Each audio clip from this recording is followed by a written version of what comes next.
ಆ ಕರ್ಣನಂತೆ ನೀದಾನಿಯಾದೆ, ಇನ್ನೊಂದು ಜೀವಕ್ಕೆ ಆಧಾರವಾದೆ.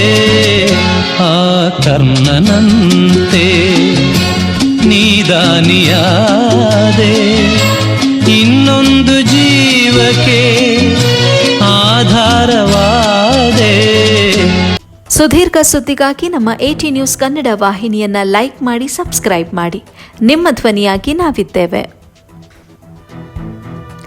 ಅಥಣಿ ತಾಲೂಕಿನ ಆಯುಷ್ ಆಸ್ಪತ್ರೆಯ ನಾಮನಿರ್ದೇಶಕರಾದ ಪ್ರದೀಪ್ ಬಾಬು ನಂದಗಾವ್ ಇವರು ಚಕ್ರವರ್ತಿಯಂತೆ. ಅಥಣಿ ತಾಲೂಕಿನಲ್ಲಿ ಇವರ ಸೇವೆಯನ್ನ ಒಂದು ಬಾರಿ ನೋಡೋಣ ಬನ್ನಿ. ಅಥಣಿ ತಾಲೂಕಿನಲ್ಲಿ ಬಡತನ ರೇಖೆಯಿಂದ ಬಂದು ಸಮಾಜ ಸೇವೆಯನ್ನ ತಮ್ಮ ಮನೆ ಸೇವೆ ಎಂದು ತಿಳಿದು ಶಾಲೆಯಲ್ಲಿ ಇದ್ದಂಥ ಸಮಯದಲ್ಲಿಯೇ ಜನರಿಗೆ ಸಹಾಯ ಮಾಡ್ತಾ ಇದ್ರು. ಅಲ್ಲಿಂದ ಇಲ್ಲಿವರೆಗೂ ಜನರಿಗೆ ಸಹಾಯ ಮಾಡುತ್ತಾ, ದಾನ ಮಾಡುತ್ತಾ ಇದ್ದಾರೆ. ಇವರು ಸೇವೆ ಮಾಡುವ ವಿಚಾರ ನಮ್ಮ ಗಮನಕ್ಕೆ ಬಂದಾಗ ನಮ್ಮ ವರದಿಗಾರರು ಇವರು ಇರುವಂತಹ ಸ್ಥಳಕ್ಕೆ ಭೇಟಿ ನೀಡಿ ಸಾರ್ವಜನಿಕರ ಬಳಿ ಇವರ ಸೇವಾ ಕಾರ್ಯದ ಬಗ್ಗೆ ಕೇಳಿದಾಗ, ಆ ಕರ್ಣನಂತೆ ನೀದಾನಿಯಾದೆ, ಇನ್ನೊಂದು ಜೀವಕ್ಕೆ ಆಧಾರವಾದೆ ಎನ್ನುವಂತೆ ಇಡೀ ಅಥಣಿ ಮತಕ್ಷೇತ್ರದಲ್ಲಿ ಹಿಂದೆ ಒಂದು ಬಾರಿ ಬರಗಾಲ ಪೀಡಿತ ಬಂದಂಥ ಸಮಯದಲ್ಲಿ ಎಷ್ಟೋ ಜನರಿಗೆ ನೀರು ಹಂಚಿಕೆ ಮಾಡಿದ ಕರ್ಣ ಎಂದರೂ ತಪ್ಪಿಲ್ಲ. ಅದೇ ರೀತಿ ನಮ್ಮ ದೇಶದಲ್ಲಿ ಕೊರೋನಾ ಬಂದಂಥ ಸಂದರ್ಭದಲ್ಲಿ ಸಾಕಷ್ಟು ಕುಟುಂಬಸ್ಥರಿಗೆ ಆರೋಗ್ಯ ನೋಡಿಕೊಳ್ಳಲು ತಮ್ಮ ಸ್ವಂತ ಹಣದಿಂದ ಮಾಸ್ಕ್ಗಳು ಮತ್ತು ಮೆಡಿಸಿನ್ಗಳನ್ನು ನೀಡುತ್ತಾ, ಜತೆಗೆ ದಿನಸಿ ಪದಾರ್ಥಗಳನ್ನು ಸಾವಿರಾರು ಜನರಿಗೆ ಕೊಟ್ಟು ಅನ್ನದಾತ ಅಂತ ಹೆಸರು ಪಡೆದವರು. ಅದೇ ರೀತಿ ನಮ್ಮ ದೇಶ ಮತ್ತು ನಮ್ಮ ರಾಜ್ಯಗಳಲ್ಲಿ ಎಷ್ಟೋ ಬಿಸ್ನೆಸ್ ಮ್ಯಾನ್ಗಳು, ರಾಜಕಾರಣಿಗಳ ಮಕ್ಕಳು, ಲೋಕಸಭಾ ಸದಸ್ಯರ ಮಕ್ಕಳು, ಬಿಸ್ನೆಸ್ ಮನ್ ಮಕ್ಕಳು ತಮ್ಮ ತಮ್ಮ ಹುಟ್ಟುಹಬ್ಬವನ್ನ ಎಲ್ಲೋ ಒಂದು ದೊಡ್ಡ ದೊಡ್ಡ ಹೋಟೆಲ್ಗಳು ಅಥವಾ ಬಾರ್ಗಳಲ್ಲಿ ಸಾವಿರಾರು ರೂಪಾಯಿ ಖರ್ಚು ಮಾಡಿ ವಿಜೃಂಭಣೆಯಿಂದ ಆಚರಣೆ ಮಾಡಿಕೊಳ್ತಾರೆ. ಆದರೆ ಇವರಲ್ಲಿ ಆ ಗುಣ ಇದುವರೆಗೂ ಕಂಡು ಬಂದಿಲ್ಲ.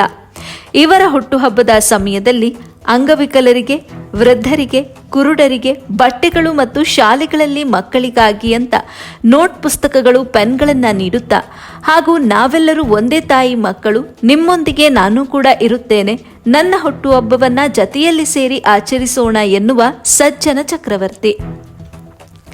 ಇವರು ಇಷ್ಟೆಲ್ಲ ದಾನ ಧರ್ಮ ಮಾಡಿದ್ರೂ ಕೂಡ ನಾನು ಯಾರಿಗೂ ಏನೂ ಮಾಡೇ ಇಲ್ಲ ಎನ್ನುವಂತೆ ಆಯುಷ್ ಆಸ್ಪತ್ರೆಯಲ್ಲಿ ಜನೌಷಧಿ ಕೇಂದ್ರವನ್ನ ತೆರೆದು ಬಂದಂಥ ರೋಗಿಗಳಿಗೆ ಕಡಿಮೆ ಬೆಲೆಯಲ್ಲಿ ಮೆಡಿಸಿನ್ಗಳನ್ನು ನೀಡ್ತಾರೆ.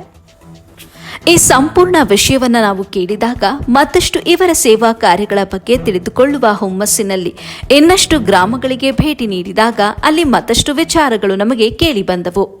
ಚಳಿಗಾಲ ಬಂತು ಅಂದರೆ ಸಾಕು, ಆಶ್ರಮದಲ್ಲಿರುವಂತಹ ಎಷ್ಟೋ ಅನಾಥ ಮಕ್ಕಳಿಗೆ ಸ್ವೆಟರ್ಗಳು ಮತ್ತು ಹೊದಿಕೆಗಳನ್ನು ಹಂಚಿಕೆ ಮಾಡುವುದರಲ್ಲಿ ಮೊದಲು ಯಾರು ಎಂದರೆ ಮೊದಲ ಸಾಲಿನಲ್ಲಿ ಪ್ರದೀಪ್ ಅವರ ಹೆಸರೇ ಕೇಳಿ ಬರುತ್ತೆ. ಅದೇ ರೀತಿ ಅಥಣಿ ತಾಲೂಕಿನಲ್ಲಿ ಈ ಹಿಂದೆ ತುಂಬಾ ಮಳೆ ಇದ್ದಂಥ ಸಮಯದಲ್ಲಿ ಮಳೆ ನೀರಿನಿಂದ ಎಷ್ಟೋ ಗ್ರಾಮಗಳ ಮನೆಗಳು, ಹೊಲಗದ್ದೆಗಳು ಮುಳುಗಿ ಹೋದ ಸಂದರ್ಭದಲ್ಲಿ ಗಂಜಿ ಕೇಂದ್ರಗಳನ್ನು ಸ್ಥಾಪಿಸಿ ಎಷ್ಟೋ ಬಡ ಜನರಿಗೆ ಅನ್ನದಾತರು ಎಂದರೂ ತಪ್ಪಲ್ಲ. ಇತ್ತೀಚಿನ ದಿನಮಾನಗಳಲ್ಲಿ ಅಥಣಿ ಮತಕ್ಷೇತ್ರದ ಶಾಸಕರಿಗೆ ಮತ್ತು ಚಿದಾನಂದ ಸವದಿಯವರಿಗೆ ಸದಾಕಾಲ ಬೆಂಬಲವನ್ನು ಕೊಡುತ್ತಾ ಯಾವುದೇ ಒಂದು ಚುನಾವಣಾ ಸಂದರ್ಭದಲ್ಲಿ ಜನರ ಮನವೊಲಿಸಿ ಮತ ಪಡೆಯುವಲ್ಲಿ ಇವರು ಚಾಣಕ್ಯ. ಈ ಸಂಪೂರ್ಣ ವಿಷಯವನ್ನ ನೋಡಿದಾಗ ರಾಮನಿಗೆ ಹನುಮ ಹೇಗೆ ಭಗವದ್ಗೀತೆಯಲ್ಲಿ ಉಲ್ಲೇಖವಿರುತ್ತದೋ ಹಾಗೆ ಈ ಕಲಿಯುಗದಲ್ಲಿ ಶಾಸಕರಿಗೆ ಸದಾಕಾಲ ಬೆಂಬಲವಾಗಿ ನಿಂತ ಹನುಮ ಎಂದರೆ ತಪ್ಪಲ್ಲ.